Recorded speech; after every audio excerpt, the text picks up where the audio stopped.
You know, when I grabbed this document earlier today, and I was just devouring it, and I'm like, it's playing a wonderful music in my ears.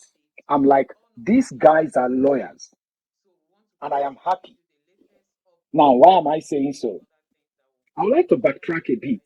After the appeal court delivery of their judgments 2 weeks ago, a lot of people from around the world they called and say, "Hey, what these judges said, how could Labour Party have made such a mistake?" And I said to them, "Hold on, did you read their petition?" They said no. But from what we're listening from the judges, I said, that's the problem. I said, I read the petition from A to Z. I read the Labour Party's closing statement. I read their final address, all of them. And as I said on this platform, I printed the Evidence Act. I checked every paragraph of their arguments from their initial petition submitted in March to their final addresses and the reply they gave to APC and the president. I said, I looked at the Constitution, I looked at the Evidence Act, I looked at all those things. And I can tell you that what the appeal court did was a miscarriage of justice. And some of these people who were asking me, they were very respectable people in society. Many of them are even lawyers who feels like, yes, even though I'm a lawyer, but what do you have to say? And I started taking them one after the other, from the paragraphs of the petition to the final address, and say, how could a judge do a thing like this? Now, fast track it now to this particular petition, this particular appeal. After the judgment 2 weeks ago, Nigerians were downcast. All of us were demoralized. All of us were angry because of the miscarriage of justice. But we said something. We said it is nice for Labour Party to appeal, even PDP to appeal, because so far, Peter Obi and Labour Party have been winning. Peter Obi won the first battle by mobilizing Nigerians to come out to vote. He won the second battle by exposing the rots in our judicial system as manifested by the appeal court. And we said, let them go to the Supreme Court because the Supreme Court is a final arbiter. Whatever they say is final. If the Supreme Court finally hits the gavel and endorse what the appeal court said, then we can be rest assured that the judiciary is rotten from the head. Like they say, if a fish is rotten from the head, that fish is gone. Because I still believe that maybe the Supreme Court might wake up to do the right thing. And if the Supreme Court wakes up to do the right thing, they would have redeemed the image, the integrity, and the sanctity of our judicial system. But if the Supreme Court endorses it, well, shame on all of us as a country. And that is only a man like Peter Obi that can push the Supreme Court to that breaking point of either redeeming their image or completely wrecking the hope, the expectation, and the aspirations that Nigerians have on the judicial system. And how can it happen if they do not come up, if Peter Obi's lawyers do not come up with a very strong appeal to the Supreme Court? And when I opened this appeal, what I liked, their opening statement was straightforward. They told the Supreme Court judges that, listen, the members of the panel of the appeal court that delivered the judgment, that they erred in law completely. Let me read it. Nigerians, listen. There is no need. Let me just read for you what you people will see here. They started by saying, as you can see on the screen there, and the screen looks very, it says here,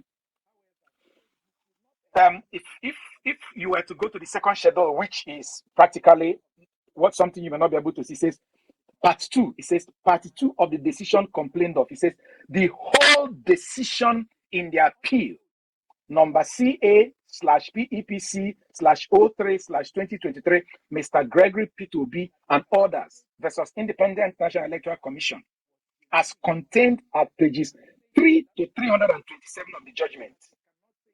You know what that means? They said that the whole appeal was a miscarriage of justice. That's number 2. That's the way they started. So there is no robbing of, like they say, he that is on the ground need fear no fall. They might as well just go there and challenge all this miscarriage of justice and now sit back and see whether with this strong evidence, the Supreme Court will still come and say, we heard you, but we still follow what the appeal court said. If they say so, that will be an embarrassment to the judicial system in Nigeria. Now, when they continued further, they continued here by saying particulars of error, because they keep saying that the judges erred in error. They say, first of all, the court below overlooked the fact of the appellant's pleading, that certain facts and documents were captured in a particular pleading by incorporation or reference, did not amount to concession that those facts were not pleaded. Because some of those things the judges were saying, oh, you didn't plead this, you didn't plead this.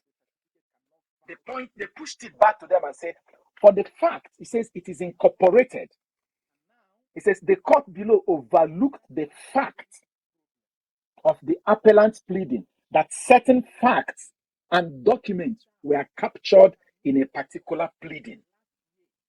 You remember that when you're submitting the petition, you have limited number of pages. So what they said, if you have read the petition, for some of us here, if you've read the petition, there were places they said, we will rely on this document when the case starts. They made reference to those documents. We will rely on this. We will rely on Channel's news evidence. We will rely on this. So they came back to the court and said they did not plead all those things. Whereas they incorporated it in their what? Petition. But the question you may ask is did they do it according to law? Now listen. They said, number 2, paragraph 15 of the first schedule to the Electoral Act 2022, which the court below relied upon, was inapplicable to the issue in contention. For instance, they kept saying something like IREV is not necessary, INEC, they will determine the way with which they will transmit or what have you. But the law specifically said you cannot do collation without reference to IREV. So even when they are asking for the polling unit agents to come, Labour Party was not actually fighting the battle that happened at the polling unit. They are fighting the battle that happened at the collation point. Nigerians, are you listening? The judges were ruling with respect to polling units. The Labour Party is saying our worry is at the collation point. INEC themselves, in paragraph 2.9.0 of their guideline, of their manual, said that the biggest problem they have is not even at the polling unit, but at the collation point. But the judges veered off everything about collation point. So the Labour Party have been able to point them back to it in the point the judges to that in their appeal. Whether, now listen to me, Nigerians, whether they will listen is a different thing. But at least let us be happy. I don't know, there is this statement they used to say from my area in Nigeria, that a cockerel says that the reason why he is, making noise in the morning, it's not that the person who is holding him has left him, but let the world just hear, oh, I am in trouble, oh, even if they kill me, I've raised the alarm. At least let us be sure that this part, let us be sure that Peter Obi's legal team, let us be sure that his case, that our principal has done what they're supposed to do. We can now leave the rest to God. As I said, it is a devil's alternative option meal that Peter Obi is cooking for the Nigerian judiciary. Anywhere they go, Peter Obi will be the winner. Whether he becomes the president or not, he will be the winner for posterity. He will be the winner for Nigeria. He will be the winner in any way. Because if they decide to embarrass themselves, all of us will know. As we have seen the appeal court embarrass themselves. If they decide to uphold justice, all of us will know. Now, if you move on to, I think that is I'm reading from page 3. What you have there is page 2. There's no need. What is contained in this page 2 it's a very long one. But if you look at page 3, see, it says, the court below overlooked the fact that by paragraph 4, subsection 5C of the first schedule of the Electoral Act 2022, a petitioner such as the appellant herein may only list documents being relied on at the hearing of the petition without front-loading them by way of attachment. Nigerian, I don't hear them. They are not saying that they did it out of convenience. These lawyers are not saying those documents were not omitted out of convenience. They followed the rule. Section 4, subsection 5C of the Electoral Act specified that if there are documents you want to rely on, mention it in your petition. Then in the court, bring it. Let us see. And that was what the Labour Party did. But do you know the funny thing? The funny thing is, okay, let me put it this way. Verse D. Let's look at number D. It says, the appellants exercise their option. You know, when they say the appellants, they are referring to themselves. The appellants exercise their option of listing all those documents pleaded in the body of their petition by incorporation stroke reference, hence complied with the said paragraph 4, subsection 5C of the first schedule of the Electoral Act. They are trying to say, we fulfilled what is written in the law. Why are you punishing us? And then look at it. It says, a party cannot and should not be penalized for scrupulously complying with both statutory and judicial laws settled in Nigeria. Labour Party was punished for obeying the law. Whereas INEC that broke the law were not even patted at the back. They were clapped for. So what it means is, let me do it like, those things we do in the lab. Let me do my class like this. What it means is that when the Labour Party Council were trying to submit the application, their petition initially, they brought the rule book. How did they say we should do this? Okay, they say there is no need to bring all those documents now. All you just need to do is reference them. Then when you come there, bring them. You know what it means? Let me give you an example. If you have made application for visa, maybe UK visa or US visa, you fill a form and all the documents, they call it supporting documents, no be so. The documents you want to submit, you mention them. Your passport number, your marriage certificate, the date of your marriage. And now they say, come to our visa center in Ikoyi, come to our visa center in Abuja, come to our visa center in Ikeja, and bring the physical documents. So what you now did is that you have already told them the documents you bring, and when you appear, you now come with that physical document and they check it. But what the judges are saying is that, no, you must use DHL, first of all, to submit the documents before coming. But the law didn't say so. So the question is, where did Labour Party err? And that is one of the reasons why people thought that this judgment delivered 2 weeks ago was not written by those judges. Because no judge will flagrantly abuse and abandon the system they know. Okay, let's move to page 4. Let's move to page 4 now. Look at what they said in page 4. F, it says, the authority of Nigerian Merchant Bank PLC versus Ayedun Investment Limited, 1997, relied upon by the court below is totally irrelevant in this case. Let me now explain to you what I meant before. Did you remember Atlanta 1996? During the Atlanta 1996, FIFA brought out a new rule. And that new rule is that when it comes to knockout stage, quarterfinal, semi-final, or finals, and the full 90 minutes have been played, no winner emerged. The moment they enter extra time, any party that scores first is the winner. You remember that? That was how Nigeria defeated Brazil in the quarterfinal of Atlanta 96 Olympic. Because Nigerians were down, the Brazilians were giving it hard to Nigerians. But Nigerian boys bounced back and equalized. It became, I think it was 3-3. And they now entered extra time. Our own Papilo Kanowanko scored what is called that goal. But because there is a new rule that says the moment a goal is scored in extra time, the match is over. That was how Nigeria won. Now, let me ask us a question. If the Brazilians say, no, not even the Brazilian, if the referee, because he didn't like Nigeria, say, no, we must play the full 15 minutes, the full 30 minutes of extra time, is he not going against the rule that FIFA set? That is exactly what the appeal court judges did. The appeal court judges forgot that the Electoral Act 2022 is a new law entirely.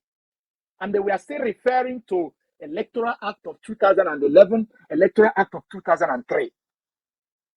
They are using judgments that were decided based on the conditions of Electoral Act 2003 and Electoral Act 2011, when the new Electoral Act 2022 changed the rule book completely. How do I mean? It was because of the change in the Electoral Act 2022 that Nigerians saw, even old men who have never voted before, they said, if this is the new rule, then it means that our vote will count. I am going to go and get my PVC. I am going to go and vote. It is because of the content of the Electoral Act, which INEC themselves were campaigning, preaching, teaching, explaining to BBC, to Chatham House, to media houses, to political parties, that this new rule has been signed into law and this new rule will be followed. That was the confidence why all Nigerians came out. All those people that were stabbing, after they stabbed them in their eyes, they carried bandage and came back, is because they believe that, oh, my one vote might be the change. And now that my vote will count, let me not waste my one vote. Yet, our appeal court judges decided to go back to the rule book that Nigeria never had confidence in and use it to draw their conclusion. Is it not a shame? So, Nigerians, we are going to cut it very short this evening. This thing is about over 70 pages. Tomorrow, we are going to unpack them. You remember all those issues they mentioned one after the other? They address all of them. We can now take them. The issue of subpoena, the issue of the 460,000.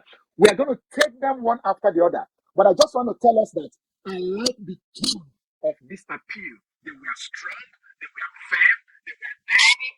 In fact, they challenged the appeal court judges. They told them in their face that they erred in law. Do you know? They erred in law. They told them bluntly that what they did was a miscarriage of justice. And I think you'll be happy for us to take it up from tomorrow, breaking it down, soaking it in, so that you yourself will know what is in the appeal. So that tomorrow, if they tell us another story, you will remember that this thing they are saying is not the way they presented it in the appeal, because once beaten, twice shy. We all need to come back and listen to this appeal. Let's take it one after the other, break them down, discuss them, so that when they start giving their judgment, we will know when they veered off. Don't say, why didn't Labour Party do this? Why didn't they do that? Even when you did not read what is in the appeal. Read it first to know when they are told lie against them. Because many things they put, because it was televised, made it look like Labour Party, their lawyers were such morons that didn't even know how to play. This, can you imagine everything? Ask yourself, even if it is a child in the first year of law, do you think they'll be so careless, so uncoordinated, so completely out of touch that everything they did was thrown into the garbage bin? Not even one was recognized. Check it now, bros. My people, make gonna check them. Make gonna check them. Anyway, I don't know if you have anything to say. Yeah, Doc, I have a question. I wanted to explain to our viewers what are the steps that we'll be looking forward to seeing now that they've submitted this appeal, and we are hoping that the PDP will be filing theirs tomorrow. So after that, what next? Just break it down for us to understand the process. Well, on the issue of the PDP, I don't even know if they have not submitted the appeal. It's just that this came to my desk because, of course, I am not hiding the fact that even though I am not even a member of Labour Party, but I have tagged myself along Labour Party and P2B because I believe in his credentials. So this came to my desk today. I haven't gotten that of PDP. There's a possibility that they have submitted, or they may try to beat the deadline tomorrow. But what we also don't know is whether the Chicago court has finally frustrated him or helped him. But it is obvious that Atiku has made his case clear in the US. The information I am seeking will help my case. I need it to make an appeal. The appeal has a deadline. So if there is anything that makes Atiku not to get that, I can tell you it was an intentional act. Period. Because what did they say? They said justice delayed is what? Justice denied. If they bring it after the door is already closed, of what purpose? That's number one. Number two is that from tomorrow, we count 60 days. Everything about Supreme Court is going to end in 60 days. The hearing, the defense, everything put together will end in 60 days. I don't know if the Supreme Court would like to televise the presentation because they will still have to appear in the court to be able to argue their case, or whether they will shut us out complete. I don't know, but we'll hear the schedule. We wait for the schedule. It will filter. We will know how it will go. But it would have been nice for them, the Supreme Court of the United States, when it comes to a very volatile, sensitive issues like this, they make it live. They don't televise it, but it is audio. You hear every party arguing their case. Oscar Pistorius in South Africa, the one that shot his girlfriend intentionally or unintentionally, when that case dragged, it was live. The whole world was watching. I can go on. When the United Kingdom, in the issue of Brexit, the Supreme Court was to rule, it was live. In fact, it was live. It was live. So please, I don't know why they wouldn't make this thing live for us to hear. So that from the word go, from every step of the way, we can say our lawyers represented us. Let them not just come and televise whatever they want to heap on our head. We have seen the petition now. I'm sorry, call it the appeal. We have seen the notice of appeal now. Let them not do it another hide and seek kind of game. Let them open their door. Let us hear. Let us know what we're expecting. But head or tail, this is September. By November, mid-November, everything is over. Everything is over. I'm surprised that the president was talking to weakest men that came to see him, and he's telling them that the judiciary has finally consolidated his work. The way he said it, I can't quote him correctly, it's as if this case is over. He has forgotten that the case is not over. That actually the real people who would decide has not given their own vote. And the real people who would decide is the Supreme Court. But like we handled day before yesterday, this same government appointed a lawyer who defended this case as the Minister of Justice. This same Ministry of Justice, in collaboration with National Judicial Council, are flooding the Supreme Court with 9 new justices. I don't know the political undertones of all this and its implication to the outcome of this notice of appeal. But that is why we are saying, let us see. They said there's that proverb that says that when you pick a lice off the body of your pet, show it to that pet so that that pet doesn't think you're pinching. We don't want judgment. We want justice. Justice means dealing with the situation.